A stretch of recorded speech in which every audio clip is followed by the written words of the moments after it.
Switzerland کی برف پوش وادیوں میں خاموشی کچھ زیادہ ہی گہری تھی۔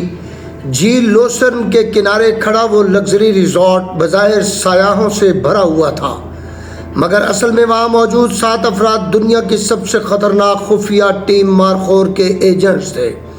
اسد، افی، تنویر، شبیہ، اشرف، مرتضیٰ اور شہباز۔ یہ سب چھٹیاں گزارنے کے بہانے آئے تھے، مگر حقیقت میں یہ ایک کور تھا، کیونکہ مرتضیٰ کی ایجاد کردہ ایک کیمیکل فارمولہ دنیا کی طاقتور ایجنسیوں کی نیندیں حرام کر چکا تھا۔ ایسا فارمولہ جو اگر غلط ہاتھوں میں چلا جاتا تو پورے خطے کو مفلوج کر سکتا تھا۔ افی جو بظاہر ہنستا مسکراتا ایک عام سیاح لگ رہا تھا، اچانک ٹھٹک کر رک گیا۔ اس کے چہرے کا رنگ بدلا، اس کی آنکھوں میں وہی عجیب سا تناؤ آیا جو ہمیشہ کسی آفت اور خطرے سے پہلے آیا کرتا تھا۔ اس کی قدرتی چھٹی حس جاگ چکی تھی۔ اس نے آہستہ مگر سخت لہجے میں کہا، ابھی اسی وقت فوراً سب نیچے لیٹ جائیں، فوراً سب نیچے لیٹ جائیں۔ اگلے ہی لمحے شیشے کی دیوار زوردار دھماکے سے ٹوٹ گئی، گولیوں کی بوچھاڑ، چیخیں، شعلے اور دھواں۔ اگر ایفی ایک لمحہ بھی تاخیر کرتا تو کہانی وہیں ختم ہو جاتی۔ اسد نے پلک جھپکتے ہی ایفی کو پیچھے دھکیلا اور خود بہادری سے آگے آیا۔ تنویر نے فوراً صورتحال کا اندازہ لگایا، زاویے، راستے، دشمن کی پوزیشنیں، سب کچھ کا اندازہ تنویر پلک جھپکتے ہی لگا چکا تھا۔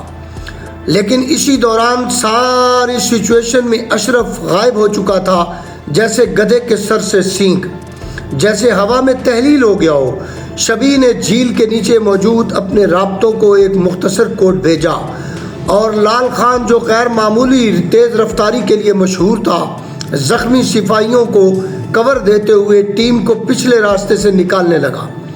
شہباز نے حملہ آوروں کی فائرنگ پیٹرن دیکھ کر چیخ کر کہا، یہ کوئی عام دہشت گرد نہیں ہے، یہ تربیت یافتہ ایجنٹس ہیں۔ چند منٹ کی اس خون ریز جھڑپ کے بعد مارخور ٹیم ریزورٹ کے نیچے موجود سروس ٹنلز میں داخل ہو چکی تھی۔ پیچھے دھماکوں کی آوازیں گونج رہی تھیں، مگر اصل جنگ اب شروع ہوئی تھی۔ ٹنلز کے ایک موڑ پر جب پہنچے تو اشرف نمودار ہوا، اور اس کے پیچھے ایک زخمی مگر زندہ لڑکی تھی، جس کو غالباً اشرف نے دشمنوں کی لڑکی تصور کرتے ہوئے گرفتار کر لیا تھا۔ لیکن جب تنویر نے اس کی تحقیق کی تو پتہ چلا کہ وہ واقعی دشمنوں کے گروپ میں آئی ہوئی ایک ایجنٹ تھی۔ آنکھوں میں خوف اور نفرت کا ملا جلا رنگ، وہی لڑکی حملہ آور ٹیم کی واحد کمزور کڑی تھی۔ ایفی نے اس کی آنکھوں میں دیکھا اور کہا، یہ سچ جانتی ہے۔ تنویر نے نرمی اور ذہانت سے بات کی۔ چند گھنٹوں کی اندر وہ سب کچھ اگل چکی تھی۔ حملہ کرنے والی ایجنسیاں بھارتی راہ اور اسرائیلی موساد تھیں۔ مقصد صرف ایک ہی تھا، مرتضیٰ کا وہ فارمولہ جس نے دنیا کی نیندیں حرام کر دی تھیں، وہ فارمولہ جو توانائی اور کیمیکل کنٹرول کے ایک نئے دور کی بنیاد رکھ سکتا تھا۔ دنیا اسے حاصل کرنا چاہتی تھی، مگر مارخور ٹیم نے فیصلہ کر رکھا تھا کہ یہ فارمولہ کبھی بھی غلط ہاتھوں میں نہیں جانے دیا جائے گا۔ اب ٹیم نے جوابی وار کا منصوبہ بنا لیا تھا، کیونکہ تمام ممبران سنبھل چکے تھے اور اشرف بھی واپس لوٹ چکا تھا، اور اشرف نے بہت بڑا کام کیا تھا۔ اسد نے فرنٹ لائن سنبھالی، اس کی بہادری نے دشمن کو مسلسل غلط فیصلوں پر مجبور کیا۔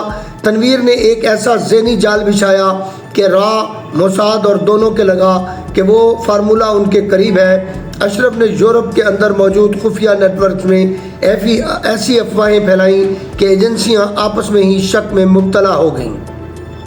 شبیہ نے سمندری راستوں سے آنے والی سپلائی لائنز کاٹ دی تھی۔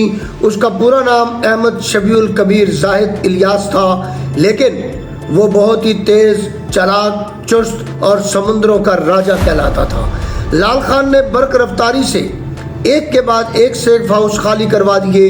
اسی دوران مارخور نے ٹیم دشمن کے ایک مرکزی اڈے پر حملہ کیا۔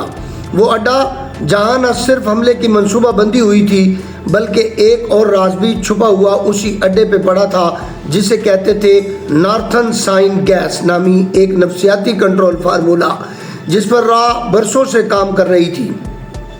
تنویر نے جان بوجھ کر را کو یہ باور کروایا کہ مارخور ٹیم دراصل مرتضیٰ کے فارمولے کے بدلے مارتھون سائن چاہتی ہے۔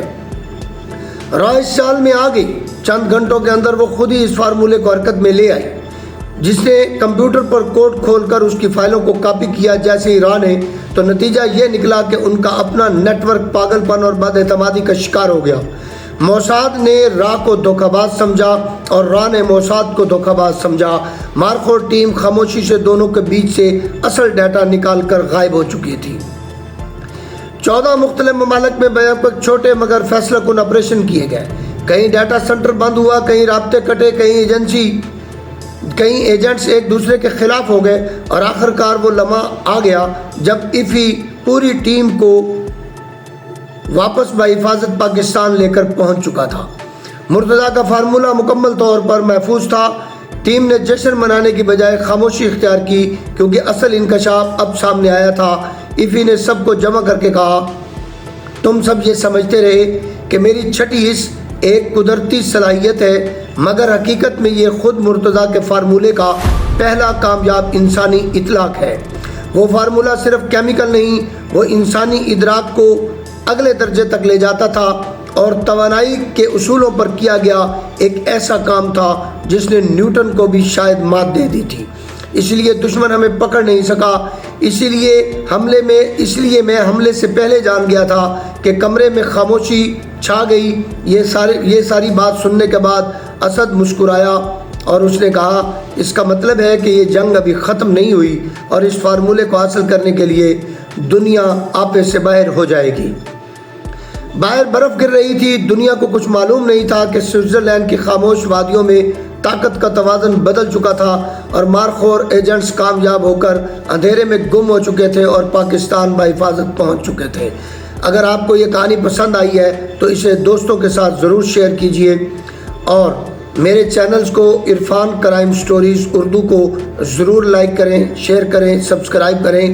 آپ کا تعاون میرے چینل کو مضبوطی اور تقویت دیتا ہے اور میری کہانیوں میں جان بھرتا ہے۔ اگر آپ اسی طرح عرفان سیریز کی کہانیاں سننا پسند کرتے ہیں تو مجھے کمنٹ سیکشن میں بتائیں کس موضوع پر آپ کہانی سننا چاہتے ہیں۔ جزاک اللہ۔